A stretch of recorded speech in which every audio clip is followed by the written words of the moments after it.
Hi everyone, অনেকদিন পরে একটি ভিডিও পোস্ট করার মতন সময় হলো। অনেক বেশি জ্বর কাশি, তার কারণে এতদিন ভিডিও দিতে পারি না। এখনো পুরোপুরি সুস্থ হয়নি। এক জায়গায় ঘুরতে গেছিলাম, সেখান থেকে এই 3টি নাকচাপার ডাল বা নাক চম্পার ডাল এনেছিলাম।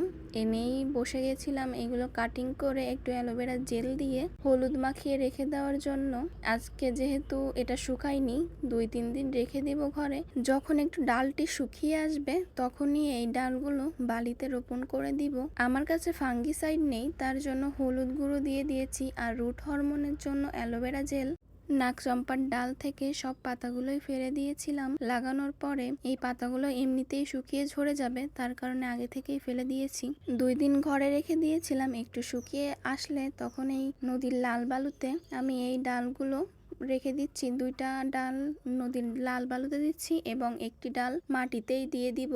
ডালগুলো বসানোর সময় খেয়াল রাখতে হবে কোনটা নিচের দিক এবং কোনটা উপরের দিক, নইলে ডালগুলো পচে যাওয়ার সম্ভাবনা থাকবে। একটা বাগান বিলাসের কাটিং থেকে চারা তৈরি হয়েছিল, সেই কাটিং এর ভিতরে এই নাকচাপার ডালটি বসিয়ে দিলাম। এটি মাটিতে দেওয়া ডাল থেকে যদি চারা তৈরি হয় অবশ্যই আপডেট দিব। আর এই যে ডালটি বসাতে গিয়ে বাগান বিলাসের কাটায় খোঁজা খেয়েছি।